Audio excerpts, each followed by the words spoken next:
Welcome to the Grid Podcast, episode 18. Our goal is to educate and to bring hard-hitting truths about America's critical infrastructure.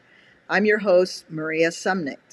A quick disclaimer, political opinions expressed in the podcast by participants are their own opinion and not necessarily that of the Grid Podcast. Please subscribe and like and turn on the notification bell so you will be notified when we go live. This helps promote the channel on YouTube. Today we welcome Bjorn and Simundson. Bjorn, whose nickname is MacGyver, is an inventor, entrepreneur, engineer who was the understudy to Tom Matano, the father of the Mazda Miata. For those of you who don't know, the inventor of the rotary engine, and winner of the 2005 Michelin Challenge by Bendham Award. His life has been a series of tactical survivals, escaping a great white shark attack, nearly drowning, and avoiding the Twin Towers on 9/11 due to a direct spiritual intervention. We're going to come back to that one. But today, Bjorn is going to be talking to us about the grid and the petro-dollar financial system. Should we be worried? Hi, Bjorn. Bjorn. Hey. How are you? Hey. Maria, it's so great for having you. Thanks for having me on your show. I really appreciate it. Fun stuff. Yeah, why don't you tell us some more about yourself? Okay, so quick background. I was born in D.C., raised in Marin County, just north of San Francisco. Loved mountain biking, surfing. Yeah, there was about a 15-foot great white shark. It was about 20 feet away from me, and it hit a seal. I was so close I got splashed. I was about 17 or 18 at the time. And then big wave surfing in Ocean Beach, San Francisco. I went down on a 20-foot wave up and over the falls. Basically nearly hit the bottom. Leash snapped. I came really close to drowning.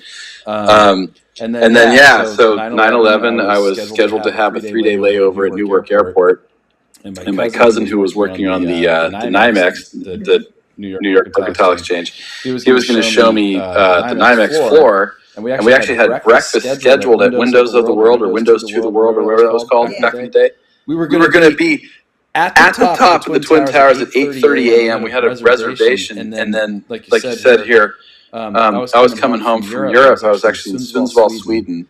And by whatever spiritual communication, it was like a lightning bolt right in the middle of your head. It was just like, hey, you're going to change your flight. Okay. I was broke. I was out of money. So I walked through the pouring rain and took a payphone, called up cheap tickets. I'm like, hey, I'm like 21 and totally out of money. I need to get home. Can I change my flight to a direct to get back to LAX instead of this layover thing? She's like, actually, that works great because that flight's oversold. So how about $50? I'm like, fine. So I woke up in my house here in Santa Barbara with my roommates, and we watched the second plane hit, and I was like, and they looked at me like I was a ghost. They're like, aren't you supposed to be there right now? I'm like, yeah.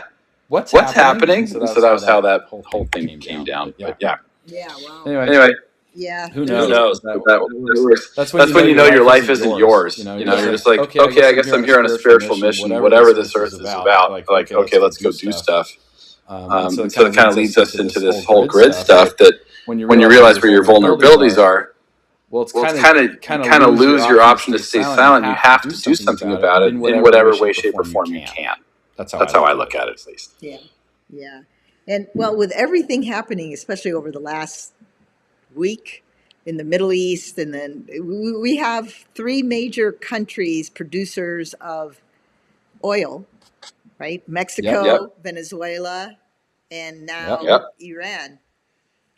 And can you talk to us a little bit about this geopolitics and the petrodollar and where we're going with this? Because I think people don't know. People don't know what. Nobody knows. So I guess the origination of this whole concept and stuff comes from when I was actually in my undergrad here at UCSB. I switched from mechanical engineering to business economics in my junior year. because I wanted to invent stuff and then tell the engineers, hey, can you figure out this problem? I don't want to do the math. When we were in the economics department, we were studying international forex trades and how like banking systems work around the world, and how it ties into the fundamental asset class that allows the United States to become the reserve currency of the world, right? And so if you go back to like 73, 71, 72, 73, 74, 1971, the Nixon era, we were in post-World War II, Cold War, and we had this gigantic Navy from World War II, and Kissinger and Nixon and the other people in that zone said, Saudi Arabia's got a heck of a lot of oil. Persian Gulf has some really narrow straits. We really need to make sure that that's safe passage from piracy and all that kind of stuff. So, hey, King of the House of Saud, we'll make you a deal. We will protect your waters, give us access to your oil, and just this one little tiny detail, like if you just wouldn't mind, bro, can you just kind of price everything in dollars? Cool. Here's a lot of money. Have a nice day. And so what that did is it created this never-ending demand for currency exchanges. Kind of like when you go to the airport, and you like want to do a currency exchange, and they totally rip you off all the time. Right. You're trading your dollars or euros or whatever. Right. Pardon me. I gotta echo really quick. Come off my headphones. See if that fixes it. Is that better? Yeah, it's good. Sounds like it. Yeah. All right. So what that did is it created this never-ending demand for the dollar. Because if I am country A and I want to sell you, country B, a barrel of oil, I first have to change my currency into the dollar you have to change your currency into a dollar to pay for my barrel of oil, and then I go and re-exchange that dollar for my local currency, creating a never-ending demand for the United States dollar, which is why we're the reserve currency in the first place. Well, if you look back, the 50 years since that's been in place, there have been a number of countries and leaders who have said, time out, hang on a second. Like, that's great for you guys. You get never-ending capital, you get low interest rates, you have artificially, supported stuff. Your fiat currencies, your asset classes are always going up. So you'll never get asset owners to say anything bad about this. But to other countries, what we're really doing is exporting inflation into other nations. So they have a problem with this. And to their credit, like, they're not here, a foreign leader is not there to look out for the American interests. They're out there to look at their country's interests. It's literally their job description. So you have countries around the world who have over time said, can we do an alternate to the petrodollar and call it a basket of currencies? Maybe it's backed by gold, or a basket of currencies, or tied to the euro, or tied to the dinar, or whatever it is. And that doesn't work for the United States, because we understand from the banking sector that is where the value of the dollar comes from. So you'll see like that pop up over time, and I'll kind of let the details be a little nebulous on that. But a long way of saying, when you start looking at the geopolitical standpoint of energy specifically, my previous life before founding Moonshot Works in 2014, as I was working in the energy sector, doing energy efficiency stuff for long distance pipelines. Trans-Canada Keystone Pipeline, Department of Energy, Kinder Morgan, PetroChina, Sinopec, that kind of stuff. And so back in that day, I was read into a whole lot of midstream pipelines. So upstream is where the oil wells are. Midstream is how you get it the long distance to the refinery, and that's called downstream. I was in the midstream sector. And so I got read into all of the different pipelines, corridors, permission slips, projected stuff that was coming for 10 years out, 15 years out, that kind of stuff. Because what we were doing is reducing the pumping horsepower per barrel of oil by using electrorheological technology. Story for another day. So what makes Venezuela interesting, Calgary interesting, Saudi Arabia interesting, is that those are the three main sources of heavy tar sands which you need to make asphalt. You want roads? You get it for those three spots. So when you have near peer competitors, in this case being China, for example, they want that oil to go out of the port at Vancouver, regardless of the 20-foot tide swings and the submerged islands and all that kind of stuff. So they have all the reason in the world to make a deal with the Canadian government to say, hey, Calgary, we want you to send that oil our way so we can pave all our gigantic freeways. Fair enough. That makes perfect sense. Venezuela, same thing. They actually have the biggest oil reserves in the planet by virtue of geography. So for us to be working with them, again, I'm leaving all politics aside. I don't have an opinion. I see a red team. I see a blue team. We're at a football game, and I'm looking at the owners going like, what are they doing? Right? It's all marketing to me. So when you start at the Saudi Arabia Peninsula, you also look at Venezuela, and you also look at Calgary. You start to say, okay, so there's big time demand for the exchange of energy for fundamental value for human life. Like if you cut off the oil supplies, human life has a big problem on its hands. So circling back to the petrodollar, on March 2nd, I think it was, or 3rd or 4th or something, it clicked for me. This was about 4, 5, 6 days after the Russian invasion of Ukraine, right? And so if you start looking at that on a map, you start to see like, oh, I can see Putin's move here. Like it makes sense. Like a north-south corridor gets him a trade access, in the oldest sense the idea. Get access to the Caspian Sea, the Black Sea, the Mediterranean, the Middle East, that whole area, Turkey, whatever. So strategically, that makes perfect sense. I get it. But what was bugging me at the time, and this was the point of our thing, is petrodollar and stuff. I'm like, that's a heck of a gamble.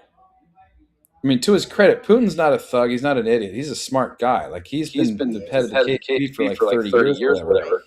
You don't get that position if you're dumb. Like he is obviously very good at chess. Clearly. What's he doing? Right? Why? Because that's a heck of a really, really big gamble for him to be making, because you're like gambling with thermonuclear war at that point, right? That's going to make NATO really mad. Why? And so I kind of ruminated on this because I'm watching all the stuff happening. I'm like, hang on a second. I went back to some of my old oil reports and I'm like, wasn't there a pair of pipelines supposed to go through that area? There was. One went to Iran and one went to Qatar. United States, Russia allies, right? So two different major groups fighting for the same pipeline corridor, basically through Ukraine.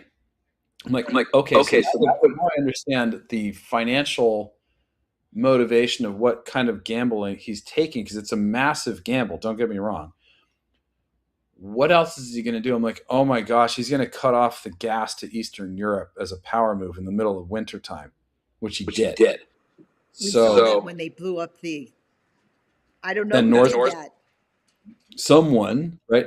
What a coincidence, right? So if you start strangling the gas supplies to the eastern corridor of Europe, you're going to have the civilian population literally freezing to death in their houses, which is going to put undue pressure on their logistics and leadership to say like, okay, fine, we give. Like we need to have the gas on because, my mother-in-law is dying of the cold. Like that, that's going to happen.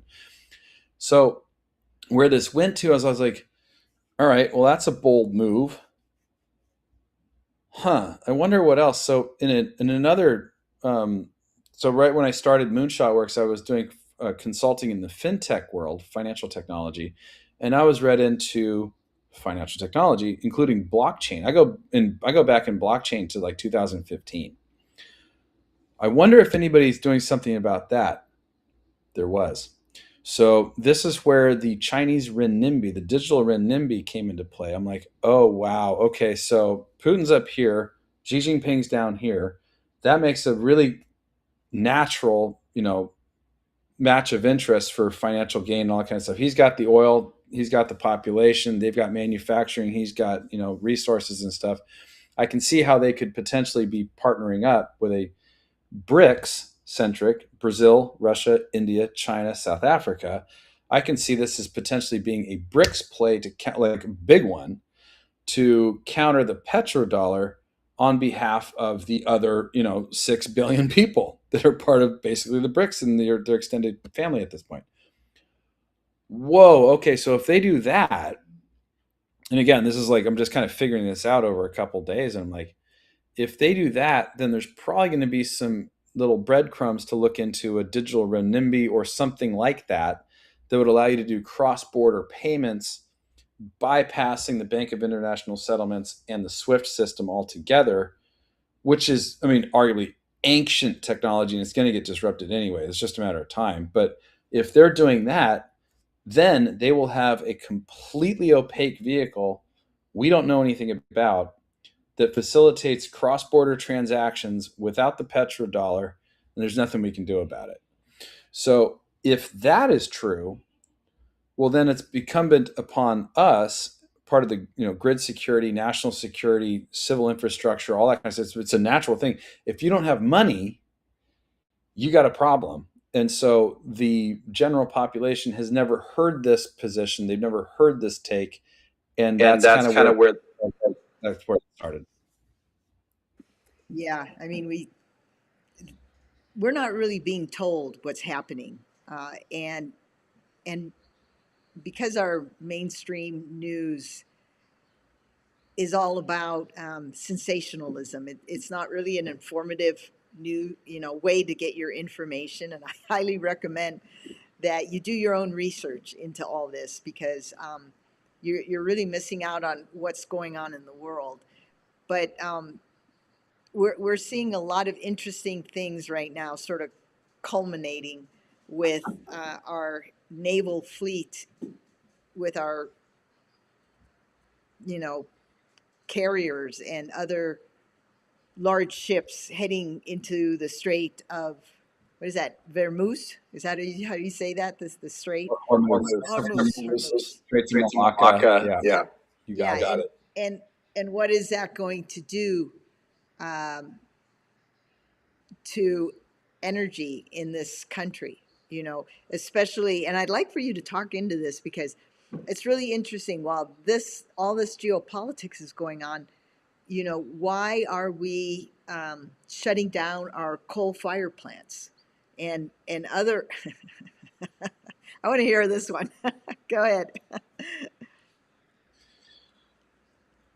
How do I say this without getting in trouble? That's the question. It's always passing in my head. I get in trouble all the time because I really don't care. But at the end of the day, coal is really reliable. Exactly. Right? Yep. It's super reliable. We got a ton of it. It always works. And the power never went out when I was a kid. But now that we're doing all this like magic power stuff, well, now you have brownouts. Right. Again. Parking that for a different time. What I suspect is happening is it is also geopolitical behind the scenes. Definitely not public facing. But the whole like it's killing the whatever, and it's super bad for you. It's like, well, you've got scrubbers. You can make it happen. But where's the coal going? Because it's not like you just shut down the plant. Oh. I wonder if China has any coal-fired power plants. Maybe we should look into that quick. They're building a lot.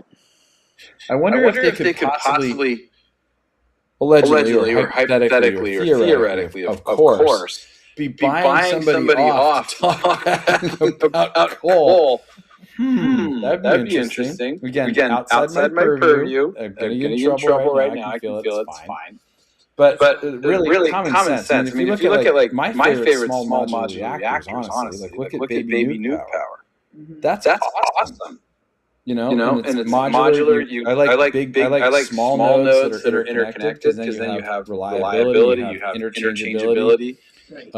Big centralized production and stuff like that. That's a sit and duck target. I don't like those.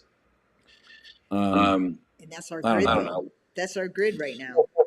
Yeah, right. So what I'm doing as an entrepreneur, right, is I have here's my shameless plug for Atmosphere H2O, the world's best water made from air, right here in this glass. Because it's a natural thing for resilience, right? Mm-hmm. So So you we start thinking at the at the human-centric model, right? And you focus on you and me, right? right? And our And our families families and our friends and all that kind of stuff. stuff. You need You need water. You need You need air. air. You need You need power. power. You need You need food. food. You need You need logistics and logistics and transportation, education, communication, and just basic basic defense. And now you've got the rudimentary fundamentals building blocks for humanity in society. Right? So that's what I'm focused on. Is I'm literally making water from air machines. We launch officially at IndoPACOM postconference.org March 9 and 10. If you're seeing this, come over and say what's up. We're at booth 507, I think it is. Okay. And we'll have our self-filling water vending machine right there. Makes water out of the air. It's epically clean and super tasty. But what we're doing now is focusing on microgrids, micro water, food indoors, that kind of stuff. Because you know darn well that we're entering World War III right now. And those things are targets. That's exactly why I mentioned the things I mentioned, because, yeah, it's heading in that direction, and I know people have cognitive dissonance right now as to they don't want to see what's happening, but if they don't, they will be cut off guard when things really start, as they say, hitting the fan. But water is the one thing. You can live without food for 40 days and even longer, but you can't live without water. So you're Right. I found this water, the thing water from just air. Is that something that someday you're going to market to, a smaller version of it to the American public, or where are you with that? Yeah. So what we're doing is I'm officially a defense contractor. So we're doing this for Navy logistics. Is the one of the hardest hit things for the problem we solve is water logistics for the Navy. Because if you go to an island in the middle, so the program I did was antx.org, which is the Advanced Navy Technical Exercises 2025. I built them a prototype to help solve the drinking water problem on San Nicolas Island, which is about 80 miles that way off the coast of Los Angeles. Mm-hmm. To your point, you get 3 minutes without air, 3 days without water, and really 3 weeks without food. Right. Depending on where you are, shelter. If you're down in Southern California, shelter is not as important as it is in Wisconsin. But you get the point. So what we did is we made a self-filling water bottle refill station out there, and it allowed them to obviate the need for flying 5-gallon water bottles back and forth on the C-130 every Wednesday. Mm-hmm. $3,500 a week. That's a massive problem. So to your point, if you can scope that back out to the general public by making spot water on site, just using electricity.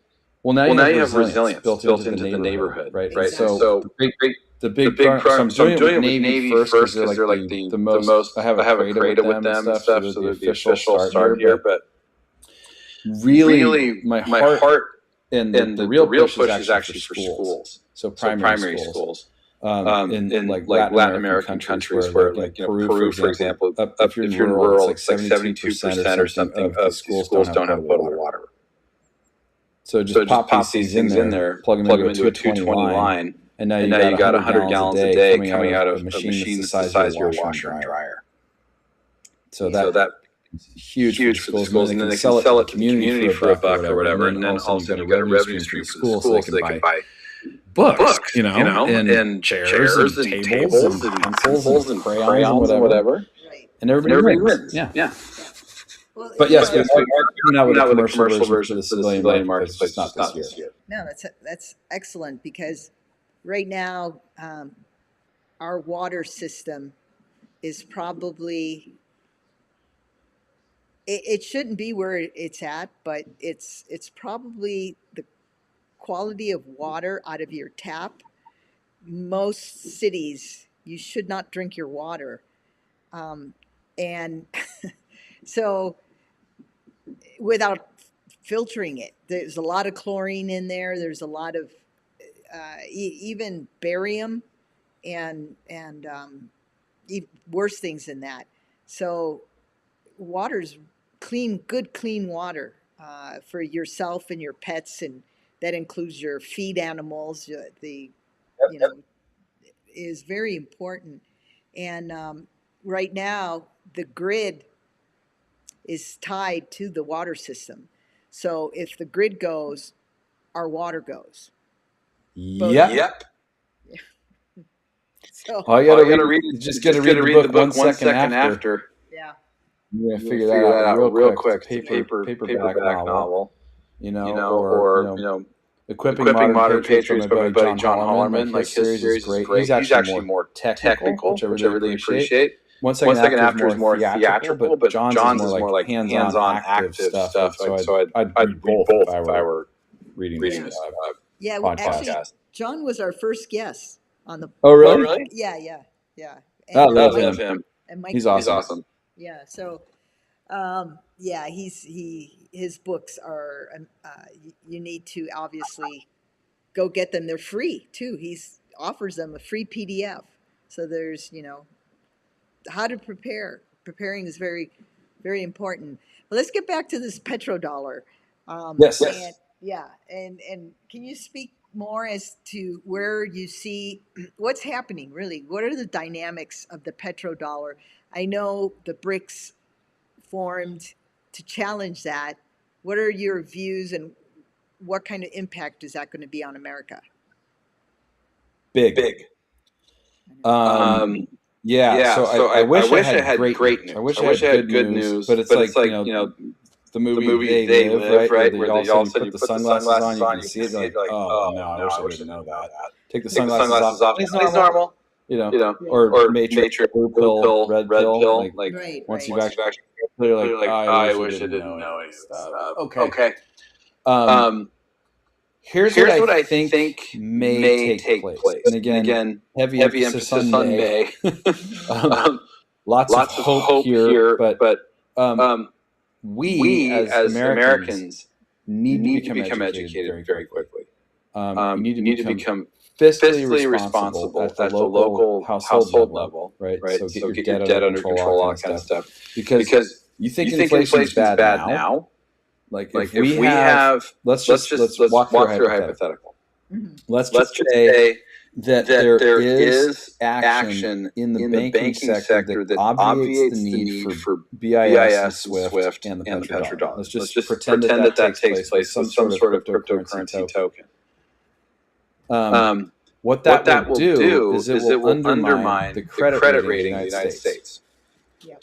What that means is that the cost of money goes up on LIBOR. So London Interbank Offer Rate, which is where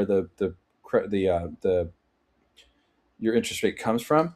All of a sudden, because if your credit doesn't look as stable in like the 3-year, 5-year, and 10-year T-bill notes, which is where the interest rate comes from, it's not a magic levers, it's risk and what kind of discount they're going to give you for owning a $100 bill for 10 years. If that takes place, you will now have sudden inflation that will start to make cars unaffordable. And then your housing price, the cost of money to borrow the $500,000 to buy a home, well, now your monthly payment doubled on you, right? So now the housing market starts to go down the second that the baby boomers are reaching their mid-80s, right? And then you're going to see that trickle into the insurance marketplace, because they're the ones who own Lord knows how much of the stock market. Do you see where I'm going with this? So it'll be effects on financial purchasing power thing, and hard assets are your best friend. So things that are an asset that actually generate value, fundamental value to other people, like water, for example, is always in demand, right? You'll see a lot of pressure on the gold and silver markets going parabolically north. And then you're going to see a lot of success in the crypto space, I think. That's my personal opinion. Where'd you go? I think a key takeaway here is getting your debt under control. In other words, trying no credit card debt, no, you know, loans on your car, pay those off, pay everything off. The only thing, that's difficult for most Americans to pay off is their homes. But if they pay them off, then they lose their any tax breaks that they get whatsoever. So, how is that game being played? Because again, it's not easy, right? But like transferring your tax write-off from your mortgage if you lost now because it got outsourced to AI. Now what? Now what? Yeah. So it's all about, for me, it's all about burn rate.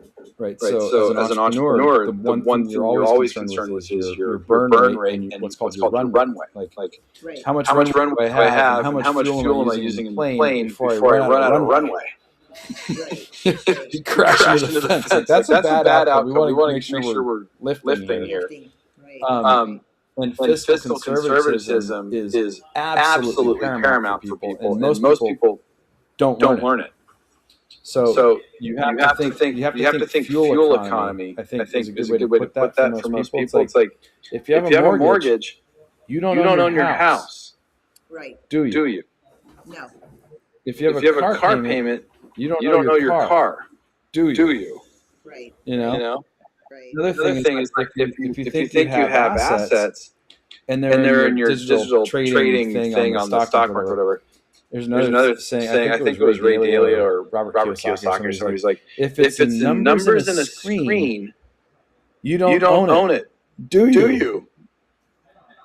Because what happens if that database crashes and you get zeroed out? Like, now what? Right? You're like, so you have to think in terms of like cybersecurity hacks on your Charles Schwab account or whatever. I'm not picking on them. I'm just saying that whatever. But if you have a safe and it's got gold in it, well, you still own it, don't you? Yeah. So I'm just thinking it's in very long term, but I think we're in for a reckoning. Yeah, and I don't know if too many people know this because the news hasn't said anything about it. But did you know that when Doge went into the Social Security office, and obviously they cut. I'm going to actually get political here because people need to know this. They decided to migrate our information, over 300 million records, into the cloud. What could go wrong? It did, actually, and they haven't told people. 2 days ago, it was breached. Over 300 million records. And it's not just your Social Security number. They know so much more about you than, they know where you lived when you were 7 years old, because they tie it back to your parents. That's why when you try to identify yourself, they ask you all these bizarre questions, and you have to answer them. So it's a lot of information that was just stolen. And people right now need to go and, just like you should freeze your credit reports and lock them up. On the nose. Yes. You need to now do this, and you can do this with your Social Security number, so you don't get someone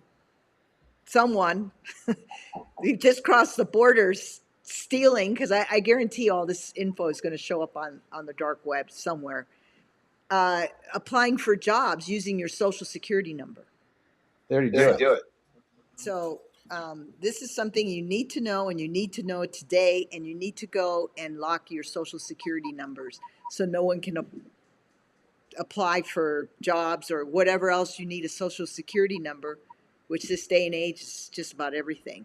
So it's like 10 a month. I think it was TransUnion I did mine with. I've had that done for 10 years. You're right. Yeah. Yes, and. You want to freak out your audience a bit? Yeah, there we go. Yeah. So, no. Yes, we're going to see it now. This is the hard-hitting truth that people need to know, and it's not being taught. Yeah, well, it's like my my favorite Mike Mike Tyson quote is that, I'll try and, no no offense, offense, Mike. Mike, I I love you.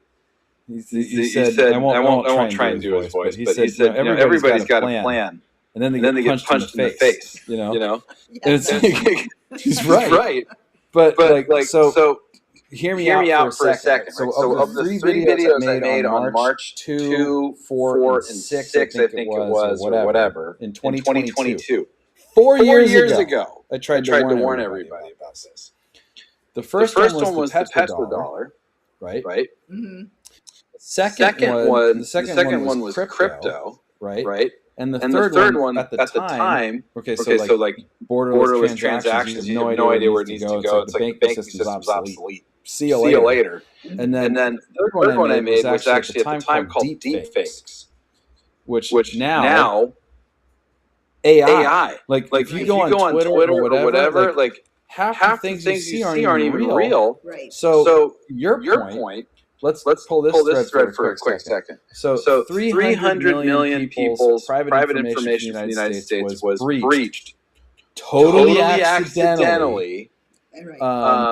Right? Plus their likeness, their history, their credit score, their previous addresses. And all of us are willingly uploading all of our crap onto Facebook and Instagram and TikTok and all the others. I'm not trying to pick on any of them. It's just like, think this through, everybody. Like they have your face. Right now they have yours and my face and vocal, Mm-hmm. which means that AI only needs like 30 seconds of that stuff, and they can recreate your face. No one knows you with credit rating and that social security number having an interview for a job you don't actually apply for. Like or a house or a car or whatever. Welcome to the brave new world. Like we're here, right? We're here. Exactly. A funny like side note on this one was in between so I do B2B consulting when I'm not launching a startup, I do B2B consulting. In this one case, I got hired by a buddy of mine who is really big in the surety bond industry. He's like, let me know when you're free. I'm like, okay. I'm calling him up, hey bro, what's up? He said, call me when I'm in between stuff. Like, what do you need? He's like, how's next week? Can you come to Dallas? I'm like, sure. Why? He's like, I'll tell you when you get here. I'm like, is this going to require a 2-beverage minimum? He's like, yes. I'm like, damn. Okay, fine. Okay, so over a bourbon, he brought me in to help him with what they were having losses in, which is called the freight industry. So surety bonds are a financial guarantee that you have to pay back if you're a contractor, truck driver, providing some sort of service to other people where their assets may be exposed to, burning their house down or something like that. Right. In this particular case, the surety bond marketplace was getting absolutely hammered by a scam ring that was, to your point, buying premium credit ratings off the dark web. So credit score of 750 or higher, 720 and higher, where they had your name, your address, your credit score, and your social security number. And what they were doing is they were creating what was called the double brokering fraud ring. And I won't say who it was because I don't want to be targeted, but we figured out who it was. And ended up working with the FBI on this one to like help feed the information. What happened after that, I have my hands off. I don't know what happened after that, disclaimers aside. But yeah, they were doing that. They were scamming the NTHSB, National Transportation Safety Board, whatever it's called. NTA is something BSB. Yeah, NTSB. Yeah. NTSB, thank you. And they were opening their own new LLC, like a mailbox, etc., with a registered address and stuff, and then all this stuff. It was all fake. But what they were doing is they were scamming the freight load boards to do what's called double brokering, where they would pose as a truck driver, assume control of the load to deliver from point A to point B. The person in the freight forwarding industry didn't know this guy was fake. And then that same guy then goes and reposts it on another freight board, flips it to a real truck driver. That real truck driver does the work, takes the load, delivers it, submits the paperwork, ghosted. Never gets paid for the load, never gets paid for the fuel, the time, etc. Massive problem. But to your point, we need safeguards. because this is insane that can just happen. And these guys are making like tons of money per month and they disappear. Right. And almost into thin air, but not really, you know. Luckily, they left a couple breadcrumbs. Yeah, they actually always do. They actually always do. I learned that when I was in New York City Cyber. It's a pride thing, I think. They always leave some sort of fingerprint, you know. You just got to figure it out. You just got to, you know, it's usually a puzzle, but you can figure it out. Like, isn't that fun? It's like living in a Dan Brown book. Like, the clues are everywhere. Everywhere. I'm going to say one that I figured out. Okay. The Francis Scott Key Bridge. All right. Mm-hmm. Okay. Well, the name of the ship was the Dali, D-A-L-I. Okay, there's all kinds of stuff wrong with this picture. But it wasn't a cyber attack. No one knows how they did it. Well, through the same divine intervention. I was looking into that with Joe Weiss. I don't know if you know Joe Weiss. And we were discussing it back and forth, and it clicked. When I was in New York City Cyber, we were doing a cyber assessment on a lighting solution for the city, you know, building automation system. And the name of the protocol that it communicated on was called the digital addressable. Yeah, let's keep it going. DALI, the digital addressable lighting interface. Okay, it is. If you look at its open source, there's no cyber hygiene on this protocol whatsoever. It's as bad as Bluetooth and Zigbee. Okay, so I just got I said, Joe, I think I know how they did it. And that's why if you look at the video tape, you see the lights go. That's when the payload. That was the payload. Anyway, there you go. They'll never investigate this. But that's how they did it. And I actually ran the cyber resiliency lab for the city of New York. Basically, pen testing. That's what we did. Yeah. And we looked at that. It's just a coincidence. It's just a coincidence, so I don't, you know, for entertainment purposes only. Right. Yeah. But that's an example of leaving little digital prints. Yeah. You just got to piece it all together. But if they go down that rabbit hole, they'll find that that's how it was done. Anyway, but I think if we pull it back to petro-dollar, right? Mm-hmm. And then also geopolitics, and then also the small moves and the big moves you're seeing with countries around. Like the saying goes, may you live in interesting times. Check. Look at zoom back out, and then look at Greenland, Canada, Mexico, Venezuela, the entire Central American peninsula, if you will. And then you also look at Russia, China, Eastern Bloc, Saudi Arabia, the whole Persian Gulf area. And then zoom back to when you were a kid. Remember the board game Risk? Oh, yeah. It was a good game. We're playing Risk. Yeah. That's all we're doing. We're playing Risk. It's like I was talking to a friend of mine, like, dude, if I were Canadian or Greenland, I'd be like, talk to me about that a little bit more. Like, what's happening? What should I be wary of? Like maybe it would be a good idea to work with my next door neighbors and not say no. Like, let's hear this out, because I think there's a lot to be said for that. Again, I'm not being political. I'm just looking at like, look at Risk. Right. The game of Risk. Yeah. That's what's happening right now in the world, and the tariffs. I want to talk about the tariffs too. to add on top of a 15% tariff. What is that going to do to the American economy? What's the impact? It's hard to say. I mean, if you look at like original United States, we had tariffs. I mean, everybody has tariffs. Try and send something to Indonesia for a second. It's like 19% that they charge us. This isn't like us just being jerks around the world. Like, everyone does that everywhere. Right. But I think so. Okay, how do we do this?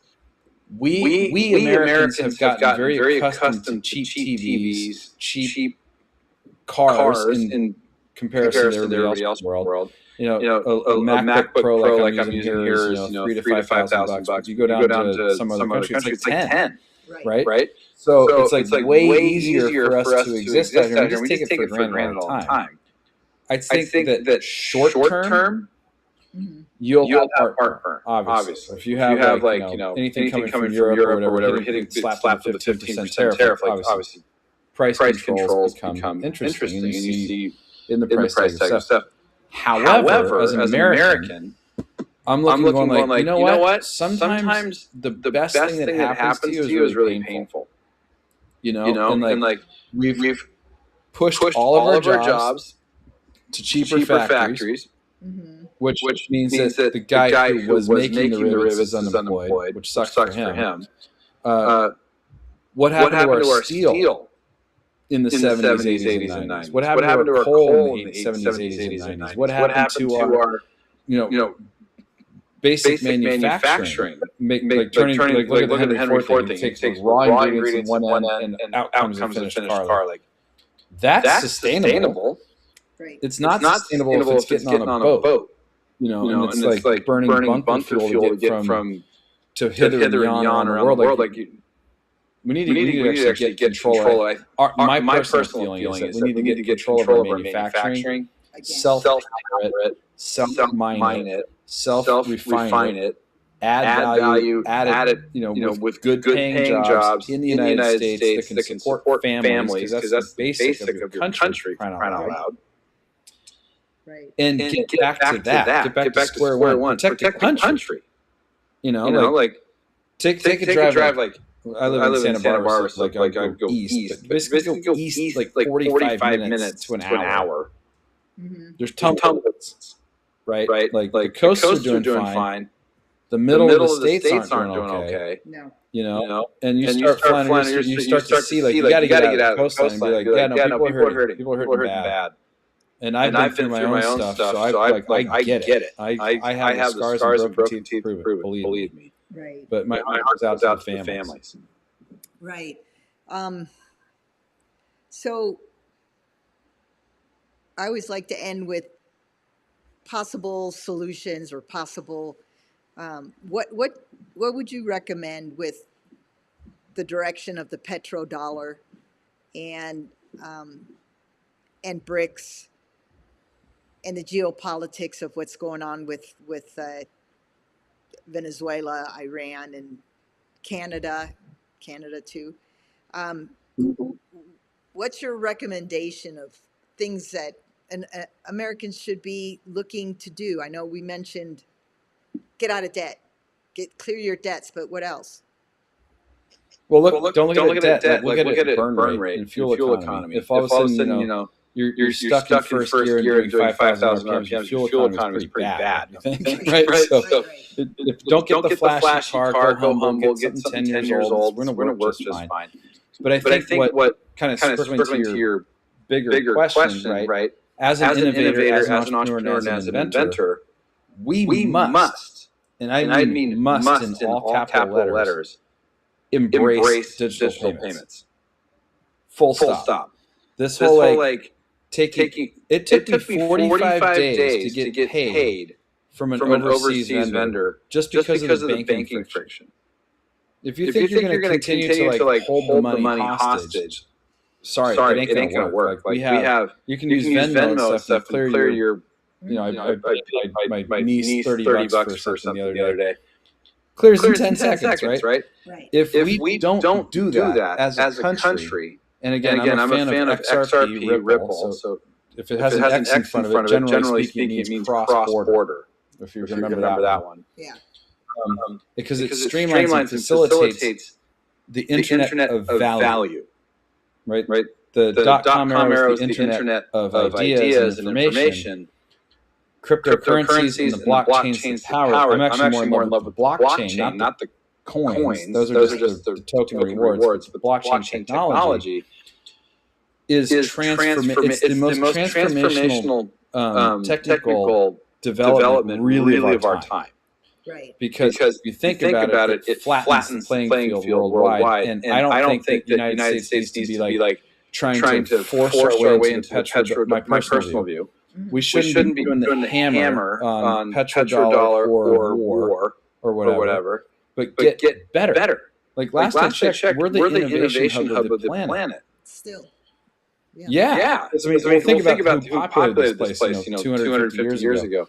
There are the people who said, okay, peace out, we're going to go build our house from scratch. Like that's a different mindset, right? So entrepreneurs are naturally here. Right. But we need to lean into this as hard as possible, as fast as possible. Take the bureaucratic red tape, throw it in the dumpster fire, and just let it run. That's what I would do. Because if you're better, faster, cheaper, more secure, and more trusted, that's how we become the chosen petrodollar, not the forced petrodollar, as my opinion. Yeah, no, agreed. I gave a keynote talk at a university last year, and I was asked a couple of really good questions, and because the audience was young, they were college students, age 18 through 25, whether they were doing their master's or PhD. Sure. And they mentioned AI and, what kind of a future do they have to look forward to? And yeah. And one thing I said to them, I said, well, first of all, they spoke about, with everything in other countries, China, manufacturing, Vietnam, South Korea, what's going to happen to them? They're going to get out and they're not going to have any jobs. And I told them that, number one, what you have,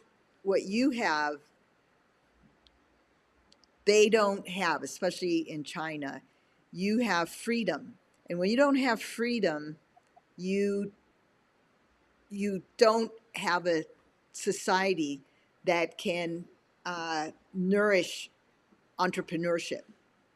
And this is why that's why you find China stealing intellectual property, because of their government oppresses the people. When a people is oppressed, it's very hard for them to be imaginative and creative, right? Because you basically squash that right out of them.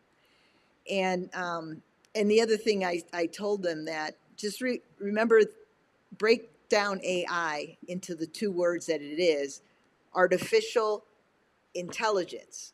That first word says it all, artificial. But you were created in the image of God. So anything artificial is never going to be as good as you. And it's funny, they were just like, oh, thank you, you've given us hope. because that's exactly, China, while they've taken our manufacturing, we could take it back if we really wanted to. We just got to be better at protecting our intellectual property and not letting them have it. Because they will never be able to create like we can as a country. And I'm talking about the Western world, not necessarily America, but I'm talking Germany, the Netherlands. There's a lot of great companies there as well. But I'm more of an optimist. I always see everything as a glass half full. Yeah, right. So, do you want to talk to that? I mean, because I want really people to totally. You're an inventor, you're an entrepreneur, and to really encourage people to seek out their niche. You bet. Two or maybe three thoughts. So China specifically, right? What they're doing right. Right. They're doing a lot of things really right. Like if you go to Beijing, you're like, oh, that's what an airport's supposed to look like. But I think it's not about it's a different culture. Start there, right? So they're a very collective culture. The families share space. If you just look at the Japanese art versus the Chinese art from 200 years ago, it's very so they have embedded to their culture, like we are all in this together. We come together as a village. Hey, that's a good idea. We should use it. And there's no like guilt of I stole that idea from inventor Joe Schmo from Indiana or whatever. Right. That doesn't exist. It's like, no, that's actually the right way to do it. Let's do it. To your point, we need to put lockdowns on the intellectual property IP data search, because the second you post something as an inventor, right, the second you publish a patent, it's going right into an AI system, and it's getting reverse engineered before you even press send. Like you know that. Yeah. But I think to your point, what we really have as far as Western culture specifically is concerned is if you think about it, my ancestry is Norwegian, right? So like you have to be a smart, tough guy or gal to make it through the 1,000 years of winter in Norway. You better, Wiley. You better be inventive, and you better know how to plan ahead to make sure you just don't starve to death in February. Like that's your ancestry, right? So like clearly that's got a thing to it. I forgot what point number two. So I think that we as Americans and Western Europe, et cetera, I think to your point earlier, we are called to be better.